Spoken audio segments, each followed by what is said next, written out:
মানে দাদা বলছে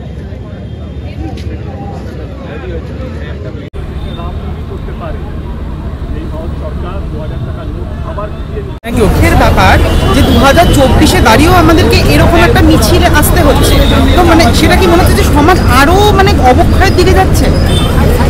সে তো অবশ্যই, এবং আমাদেরও খারাপ লাগছে যে আজকে এতজন মানুষ একটা বিচার চাইতে চিৎকার করে করে কতবার বলতে হচ্ছে বিচারের জন্য। এটা সত্যি খুবই দুঃখজনক ব্যাপার, এবং আমি অবশ্যই প্রার্থনা করব, আমি আবার বলছি, বারবার করে বলছি, যাদের হাতে আছে দ্রুত বিচার দেওয়ার ক্ষমতা, আমরা তো পাশে দাঁড়াতে পারি, আমরা চিৎকার চেঁচামেচি করতে পারি, এবং আমরা এইটুকু মানে সেই মেয়েটির বাবা মাকে এটা ফিল করাতে পারি যে হ্যাঁ আমরা সকলেই পাশে আছি, ওনারা একা নন, এটাই আমাদের, এবং এতদূরই আমরা করতে পারি। কিন্তু সত্যি যাদের মেয়েটিকে বিচার দেওয়ার ক্ষমতা যাদের হাতে আছে, এবং দ্রুত বিচার দেওয়ার ক্ষমতা যেসব মানুষদের হাতে আছে, আমি সকল থেকে হাত জোর করে অনুরোধ করছি সকলকে যে মেয়েটি যেন দ্রুত বিচার পায়, এটা প্লিজ আপনারা দেখুন। 2024-এ দাঁড়িয়েও আমাদেরকে এরকম একটা কারণের জন্য আমাদেরকে পথে নামতে হচ্ছে। এর থেকে দুর্ভাগ্যজনক কি আর কিছু হতে পারে?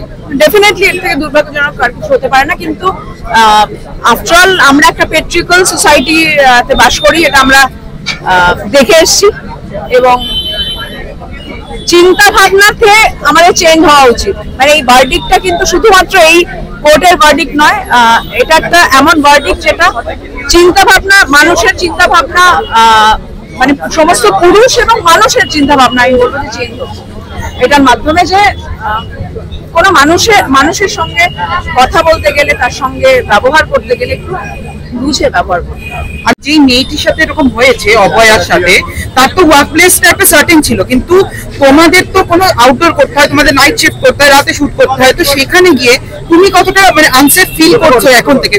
এই আমরা মহিলা হিসেবে এবং মানুষ হিসেবে অনেক ক্ষেত্রে আনসেফ ফিল করি। মানে অনেক ক্ষেত্রে আমি দেখেছি যে কোথাও না কোথাও ডেফিনেটলি মানে আমরা যে পরিবেশে কাজ করি, আমাদের সেফটি রয়েছে, এরকম নয় যে সেফটি নেই, কিন্তু অনেক ক্ষেত্রে উই ফিল ইনসিকিউর বিকজ অনেক আমরা যখন আরো বেশি করে বাইরে একটা সুস্থ সুরক্ষিত জায়গায় এরকম একটা ঘটনা ঘটে যায়, তখন মনে হয় যে যে আমাদের সঙ্গে কিছু মানে ঘটতেই পারে, মানে সমস্ত মহিলাদের সঙ্গে ঘটতে পারে। মানে অনেক ক্ষেত্রে আমি এরকম অনেক কেসেস শুনেছি। আমি বলবো যে এটা শুধু একটা মাত্র ঘটনা নয়, কিন্তু this is a special case.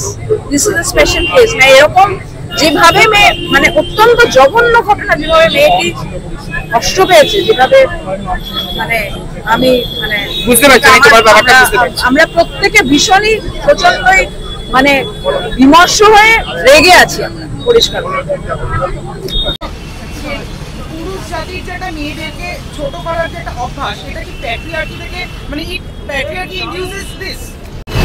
Of course, like patriarchy is extremely deep rooted somewhere. Extreme deep root না থাকলে এই অশ্রদ্ধা থাকে না। কেন একটা মানুষের প্রতি অশ্রদ্ধা থাকবে, সেটা ছেলেরাই নির্বিশেষে আমার মনে হয়।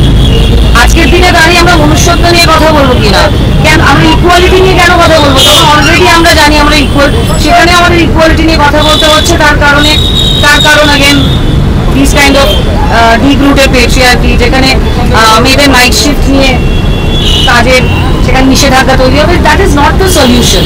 এখনো যদি দেখি যে এখনো মেয়েদের ফেসবুকে বলো বা ইনস্টাগ্রামে বলো, যে ধরনের ভাষা বা যে ধরনের কি বলবো, যে ধরনের মাইন্ডসেটে মানে রিপ্লাই করা হয় বা একটা reels, mindset is the word.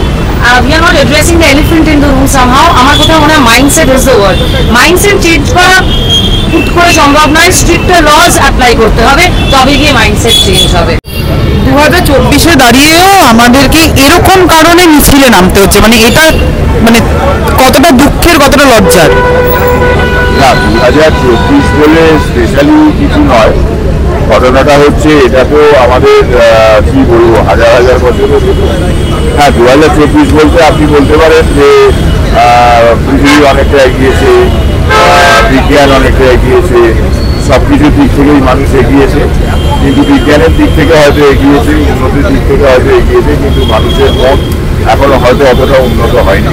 তাই জন্য আজকে 2024-এও আমাদের করতে হচ্ছে, এই প্রতিবাদে নামতে হচ্ছে। হয়তো দেখা যাবে 2050-এ যারা আছে তখনও তাদেরও নামতে হবে। হ্যাঁ, মানে এবার ব্যাপারটা হচ্ছে যে অনেকে বলছে যে সব পুরুষরা খারাপ, সবাই তো খারাপ না, সবাই এটা অনেকে বলছে না, এটা মনে হতে পারে। এমন একটা ঘটনা আছে না, এমন একটা জিনিস হয়, তখন আমাদের অনেক কিছু নানান রকম মনে হয়। তো সেই মনে করাটাকে বেশ করে কোনো মন্তব্য করা উচিত। আর এই যে এতদিন ধরে মানে 13-14 দিন হয়ে গেল, মানে জাস্টিস হচ্ছে না, সবাই বলে যাচ্ছে, মানে সব জায়গাতে স্বর উঠছে যে we want justice, we want justice. তো এই যে জাস্টিসটা ডিলে হচ্ছে, মানে শাসকের ভূমিকায় যারা রয়েছেন, আপনি কি রাজের ওপর ক্ষুব্ধ? এই মুহূর্তে শাসকের ভূমিকা থেকে এখন তো হাইকোর্টের আন্ডারে, সিবিআইয়ের আন্ডারে, সুপ্রিম কোর্টের আন্ডারে। তো আমরা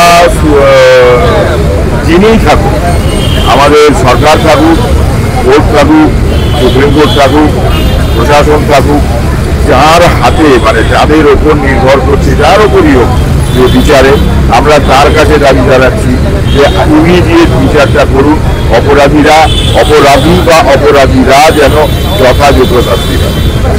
লাস্ট কিছু যদি সমাজের জন্য বলেন, আজকে আমি বলবো না আমার কোনো দর্শকদের জন্য বলতে, সমাজকে সচেতন করার জন্য যদি আপনি কিছু বলেন। সমাজকে সচেতন করার জন্য বলবো, আমি পুরুষ হিসেবে পুরুষদের বলবো যে দয়া করে আপনি যেমন বাড়িতে আপনার মাকে সম্মান করেন, শ্রদ্ধা করেন, ভালোবাসেন, আপনার বোনকে ভালোবাসেন, সম্মান করেন, আপনার স্ত্রীকে সম্মান করেন, শ্রদ্ধা করেন, ভালোবাসেন, আপনার কন্যাকে যেভাবে ভালোবাসেন, দয়া করে বাকি সবার সঙ্গে সেই শ্রদ্ধা, সেই সম্মান এটা রাখুন। হট করে ওভাবে মানে তবেই দেখবেন আমরা একটা সুস্থ সমাজ গড়ে তুলতে পারবো, তা না হলে পারবো না। আর আজিকর ঘটনায় যেটা আমি বারবারই বলার চেষ্টা করছি, সেটা হচ্ছে যে বিচার চাই, এই শব্দটার অর্থ আজকে আজিকরের ঘটনার ক্ষেত্রে কিন্তু অনেক বড়।